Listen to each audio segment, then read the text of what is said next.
Hi, everybody. Thanks for joining us today on Winsight Live. Let's get it started right away with a couple of stories. Recently published at Winsight Grocery Business, earnings season is wrapping up for food retailers. The Kroger last week reported its third quarter financial results, including 10.9% comps and 107% digital growth. That were pretty good numbers, although analysts weren't all that impressed. Kroger stock was down a little bit. Kroger is trying to kind of maintain their momentum, kind of building toward, early next year, where they're to reveal kind of a successor to the restock strategy early next year. Their point is they're trying to get to a point where they're, coming out of the pandemic in a better shape than they went in, sticking hard behind their strategies, or what they're calling competitive moats. That'd be fresh foods, private brands, their data and personalization business, and what they call seamless, or their omni-channel experience. Also on the earnings front, on the very same morning, Dollar General, the small discount store, reported terrific numbers. What jumps out of you from Dollar General is just how mind-boggling their store growth is. They said next year they're going to open 1,050 new stores. In addition to that, they're going to be doing 1,750 renovations and another 110 store relocations. You put that all together, that's like building a chain like Publix every year, or 20 new store openings a week, 4 every weekday. It's just mind-boggling. And at the same time, Dollar General's getting better profits out of their sales due to their move to self-distribution of food, and doing a better job with consumables, with everybody else in that space getting real beat up. Their profit as a percentage of sales is up to 31.2%. The competitive environment is pretty benign. The markdowns are fewer. It's really been a great time to be Dollar General, Phil. So, John, what's interesting about both of those companies, and a lot more, as well as they're reporting all these earnings, what we're also seeing in the news is a lot of reports of worker discontent that these stores are making. In fact, there was a story about Kroger's workers that they're up in arms, that Kroger's making all this money, but their wages have not changed at all. And what I'm curious about is when we come to the end of their fiscal years, what kind of executive bonuses are we going to see happen? And if there are these huge or any executive bonuses, will these workers just, go out on strike?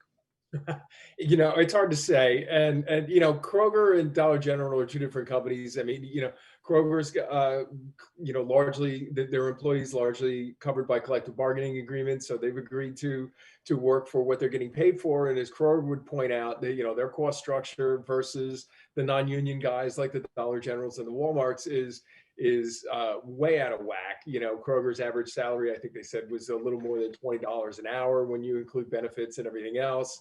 And their whole workforce. That said, these companies are all doing great, as a result of this, and they've shared some of that with their workers so far. They pulled back when things got back to normal, quote unquote, a little bit back to normal over the summer, and of course, there's a little bit more pressure on them, coming to do it again now that COVID's getting worse again. But Dollar General announced, I think a couple of weeks ago, they were giving out a second bonus to their workers. And again, there's going to be critics out there that are going to say this isn't fair, given how terrifically the company is doing. And I think they probably have some kind of a point there. But it's we've said this over and over again. The cost pressures on the retailers aren't going away just because they're making better money. So any kind of structural change in what people get paid is going to have to accompany a kind of a change in the way they do work, and with automation and all that stuff coming by, in the next couple of, that's the kind of thing that we're probably going to see. for now. And we'll see what happens. The bonus structure is something like a fever in itself, right? A couple of companies Yep. catch it, and it goes around. So we'll see what happens in the coming months and weeks on this.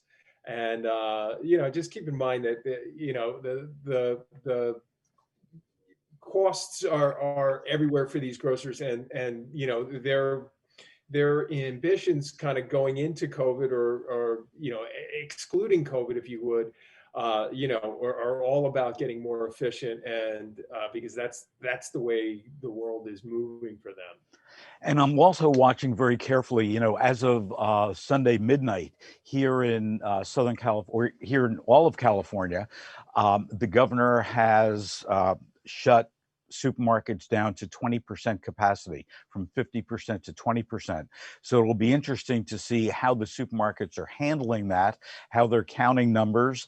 We talked before about what was going on in Chicago, where the mayor was sending out people to count the number of cars in parking lots and equate that to capacity, but they weren't down to 20%. So it'll be interesting to watch those retailers here. Some good news that we got this morning is Amazon has announced that it's going to ban certain toxic chemicals and plastics in food packaging materials for its Amazon Kitchen brand. And what's so interesting is they're, really following Ahold, Albertsons, Cava, Chipotle, Freshly, Kroger, Panera Bread, Sweetgreen, Trader Joe's, and Whole Food, who have over the past 2 years announced steps to reduce or eliminate toxic chemicals in food packaging, now at over 17,000 stores. Also, not so great news. In fact, right before Pat and I were talking about, what's going on with restaurants, with indoor and outdoor closing, and the National Restaurant Association's December data reports that 17% of restaurants, or about 110,000 establishments, have either closed permanently or long-term. And over the past 3 months, another 10,000 restaurants have closed. Also, Coke and Pepsi and Nestle, they've been accused of zero progress on reducing plastic waste after being named the world's top plastic polluters for the third year in a row. Jen, tell me that there's somebody who's doing something right. What about Albertsons? Are they doing anything right? I think they are. To John's point about efficiency, Vivek Sankaran, their president and CEO, spoke with Morgan Stanley on an investor call, and he focused on 4 themes of what he's calling Albertsons Transformation. And that's a focus on running great stores, accelerated e-commerce agenda, driving productivity, and talent and culture. And when he talks about running a great store, obviously there's a lot that, it's a pretty broad net. There's a lot that goes into that, but he is really focused on fresh. And what he's seen, with Albertsons being one of the, falling into the category of the one-stop shop during the pandemic, when that's been so important as people are, consolidating their shopping trips and not going out as much and want to be able to get everything from one retailer. And he's just seen their fresh business explode. And he said, we are going into the meals business. I think they're really looking to fill that gap, that's, what you just said, that's been left by all of these restaurant closures, which is unfortunate, but for the time being, it's an opportunity for grocers, certainly. But also running great stores. He talked about that each store, sort of offers a curated selection to that neighborhood. And they've seen a huge increase too in food and beverage that traditionally you would have consumed as a night out at a restaurant. So sales of prime cuts of beef are way up, lobster sales way up. He said that their sales of wines priced $100 a bottle or more are up 90%, which is incredible.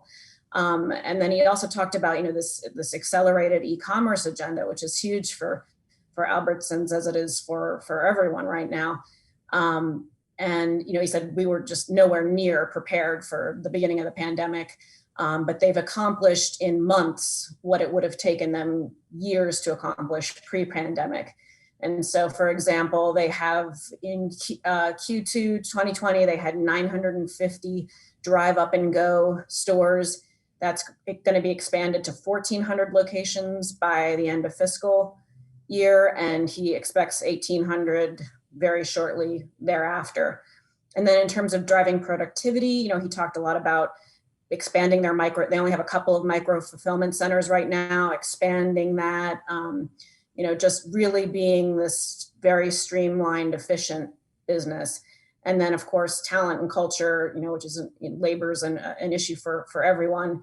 Really hiring the best, attracting the best talent, hiring them, and then also to leverage technology to expand their e-commerce presence, and also repositioning people that existing talent to have them better focus on the sort of new mission for Albertsons. I love Vivek as the leader of Albertsons. I think he is the right man for the right job right now, and even little subtle things that Albertsons are doing. So if you want to order from Albertsons online, what pops up first is ordering directly from them with click and collect. That's the first choice. Then the second choice is delivery. Then the third choice is in store. And the fact that, and I know in the article that you wrote, he pointed out there was some sentence there about the importance of third parties to help with e-commerce. Obviously, Instacart is one of their partners, but it's clear to me that they just want people to order directly from Albertsons, bypass Instacart, and pick it up. And that's the first thing that comes up on their website. That's interesting, Phil. Yeah, he said, we want to be strong in first party. So he's like, and to be specific, we want to pick it. We want to, put it in your car or deliver it. But then he, as you said, he also said there's a place for third party too, and that supplements what they're trying to accomplish. Yeah, we have a comment from Dave Foreman on our Facebook Live. H-E-B and Target, to name two grocers, have implemented fees to suppliers for all online sales, either curbside or delivery done on their own sites. That's interesting to me, Dave. If you can add a little bit more to that, and then we'll discuss it after we get through some other stories. So Christine, talk to me a little bit about this fight, my word, not their word, this fight that's taking place between rural grocers and Dollar General. Very interesting, the conflict between those parties. Dollar General as one of the players in the larger dollar store market. So a new survey is out from researchers at the University of Minnesota that looks at some of the tensions between rural grocers and other competitors. It was a survey that went out, that was fielded before the onset of the pandemic. So the final report doesn't include quantifiable results on the real impact of the pandemic on these grocers.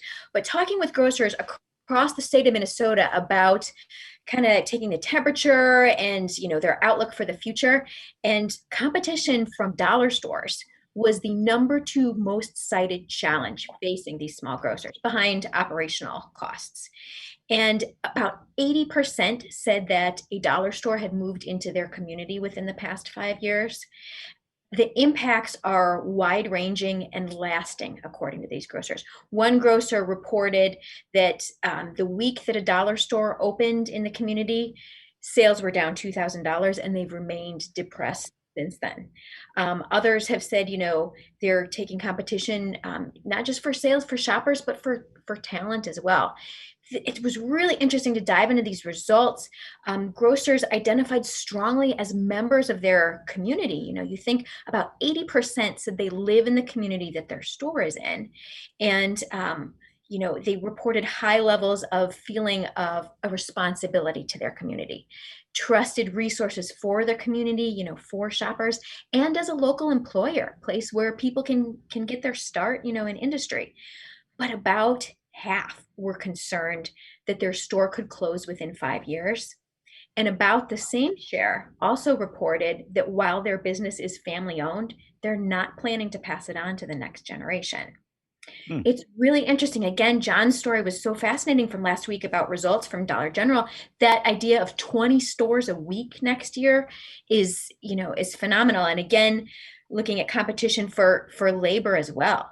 The jobs report from November, of course, came out on Friday, and Amazon, among other, warehousing and distribution employers, they added $145,000 as a sector, or 145,000 jobs, I'm sorry, for the month of November. That's out of 245,000 jobs the US economy added as a whole for the month. So it's so fascinating to see, where these shifts are and where these jobs are going. I wanted to add too a mention of our Winsight Grocery Businesses annual Remarkable Independence Awards program. On that note of those go-to small town grocers, the ones you depend on, that your parents shopped at, that you're shopping at. Our awards program is accepting nominations through next Friday, December 18th.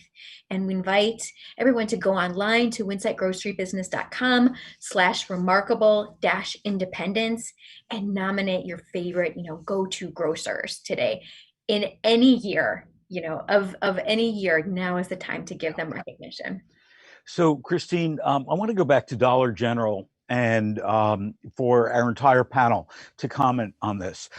One of the secret weapons the Dollar General has, besides everything that you and John has talked about, is when I go into a Dollar General, it's fun.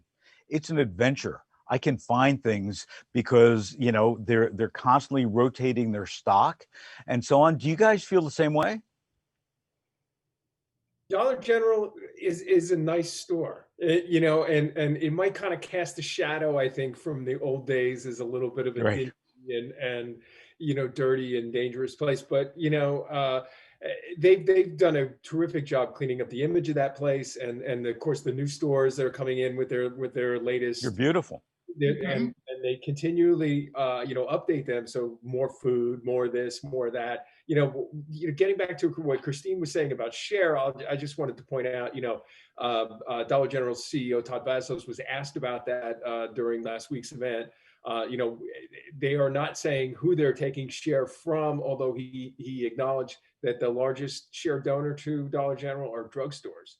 And again, that's kind of taking away that kind of in between stuff that you don't necessarily make a big shopping trip for, but those everyday essentials that you might get at a Rite Aid or a Walgreens or something like that. I want to go back to Dave's comment that he made before on Facebook. So Dave is giving us more information. HEB is now charging 5 cents per item ordered, plus a percentage of each total sale billed back to the supplier, either directly or through the distributor. He forgets what the Target program is called, but it's similar as he understands it. So do we all think that this is going to be a trend, that we're going to see grocers, charging suppliers for online purchasing? Well, I mean, it might be a way to offset their costs in terms of, delivery or curbside pickup. It kind of makes sense to me, but Well, but for a manufacturer, for a brand, you go through your negotiation with the retailer. You have to give them slotting. You have to do advertising. Right now, you're not doing sampling, but here's just another layer on top of it. And in some cases, it could very well be that it really hurts a lot of these brands. If you remember the standoff between Walmart and Campbell Soup, what was it, 3 years ago? And Walmart was insisting on lower prices, and Campbell's then CEO said no, and Walmart dropped, I think it was about half of the SKUs from Campbell Soup. So we've got to make sure we have this balance, and especially as we're reporting, these record earnings from these retailers, the retailers have to be fair. As it is, Kroger, or I think it was about a year ago, changed their payment terms to, I think it was 60 days for most vendors that supply them, excluding produce. So we've got to be careful that these retailers aren't just pushing and pushing and pushing a little too much. So Pat, talk about pushing. I've noticed, and this is just, observational, so tell me if I'm right or wrong, but this time of year, I used to see a lot of restaurants pushing gift cards, and in some cases, you buy $100 and they give you an extra $20 gift card. What are restaurants doing with their gift cards these days? Well, they're still pushing them, although consumers aren't responding as readily as they have in the past, because they don't really know when they'll be eating in a restaurant again. So or if that restaurant will be open. Maybe right. That restaurant's going to close. Well, a lot of the chains will still be in operation. And so the chains are the ones that are really pushing them the hardest right now. But this right after Black Friday weekend, Paytronics, which is a guest experience platform, did a survey on sales of gift cards, and they were down 30% over last year at that time. So Black Friday weekend is usually a time when people buy a lot of these, and this year they haven't been doing that as much. But interestingly, the QSR gift cards are selling more briskly than casual dining or fine upscale restaurants. So, and people are loading, buying them in larger denominations than they have in the past. So even though those sales are down, they're actually, selling higher value gift cards. And they're still doing, these offers where if you buy like $100 worth of gift cards, the buyer gets some, free offers or bonus points that they can use in the restaurant. So it's they really are trying to lure in, more consumers. Before I get to you, Jackson, John Pandol has also joined our chat, and he says supermarkets sell customer data to their vendors and others and sell placement through slotting fees, etc. If third parties handle the assortment on the website and hold the customer data, will stores now have to buy data about their own customers? How does that change the business model? John, that's an excellent point, especially if we look at Instacart, because I've heard a lot of complaints from retailers that are saying Instacart has the data, they don't, and Instacart won't share it. I think some of the early deals with Instacart were that way, and some later deals changed that where they are sharing some data. But you're bringing up a terrific point. So Jackson, DoorDash, what's going on there? Yeah, so for the restaurant industry, DoorDash is an old player that they're very familiar with, but for the convenience store industry, it's still relatively new. I'd say aside from a handful of early adopters, the convenience store industry really hasn't dealt a lot with these delivery programs until within the past 12 months or so. And DoorDash just came out with its roadshow to sell its IPO of its stock. And this is big for convenience stores specifically, not just because DoorDash suddenly has an outsized influence in delivery from convenience stores, but it recently released DashMart this summer, which is sort of a dark store similar to GoPuff, where they set up restaurants and then deliver items for those locations. A lot of the items they're selling are retail items from restaurants or grocers or convenience stores. So it's a pretty big step into the convenience store-esque business, and I think that this IPO and what they intend to use this money for, expanding their business, possibly buying other businesses, I think this is really going to put them on the spot for C-store retailers who are trying to see where the market's going. As we're talking about these delivery services, I got a note this morning that Grubhub has unveiled new tools that allow customers to order food straight from restaurants without requiring the eateries to pay commission fees. So as we look at the business model of DoorDash, do we think that this Grubhub move is going to change that a little bit? That's a really good question. I frankly think the Grubhub move is a smart one. I think not just restaurants have been keyed into how much money they're losing because they feel like they have to be on these delivery services. And I think consumers are starting to recognize that reality, that sometimes by using these delivery services, they are potentially damaging the profits of these restaurants. So they want to give more money to the restaurants with their orders, especially right now when people want to support the restaurants they love to keep them from closing down during the pandemic. And a lot of cities are putting a cap on the third-party delivery fees now. So I think New York was the first one to do it, Pat. Am I right? Yeah, and then Chicago did it, and I think San Francisco. So it's really becoming a trend, so to speak. Yeah. So when we look at under the apron, if you would, of DoorDash's IPO, and we see the numbers are going to change. So the numbers going into the IPO are going to be a lot stronger than the ones coming out of it. So it'll be interesting to see how the financial markets, treat that during the IPO, as we're seeing more moves like this, more moves from the cities and the states capping those fees. So thank you all for joining us today on Winsight Live. Dave, John, thanks for adding your comments. And also to all of our viewers, please add your comments, your thoughts in our Facebook feed. Even if you're watching this not live, but you're going to be watching it in an hour or so, please include your comments. And again, you can always find our archives on Winsight Grocery Business, on Restaurant Business, on CSP, and on supermarketguru.com. And we will see you back here next Tuesday, 9:30 a.m. Pacific, 12:30 p.m. Eastern. Be safe, wear a mask, and we will get through this.